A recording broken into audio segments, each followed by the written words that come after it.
నేను ఇంకా ప్రార్థన చేయాలి, ఎక్కువగా ప్రార్థన చేయాలి, సారిసారిగా ప్రార్థన చేయాలి.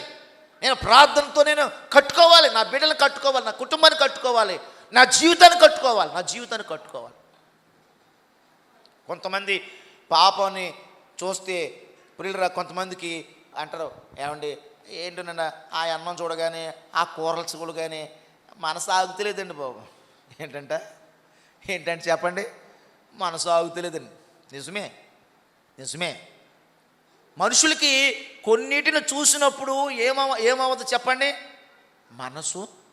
మనసు ఆగదు. అందుకని అన్నాడు బైబిల్లో, సొలొమోను మహారాజు అన్నాడు, ప్రాకారాలు జయించేవాడి కంటే తన మనస్సును స్వాధీనపరుచుకున్నవాడు గొప్పవాడు.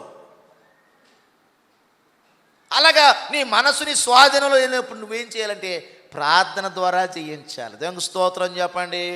నువ్వు ప్రార్థనలో నలగాలి. నువ్వు మోకరించి ప్రార్థన చేసినప్పుడు శరీర క్రియల మీద నీకు జయమిస్తాడు దేవుడు. శరీరాన్ని ఎలా జయించాలి?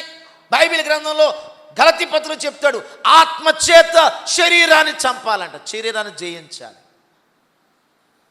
ప్రార్థన అంటే ఏదో అవసరాలకే కాదండి, అక్కర్లకే కాదండి.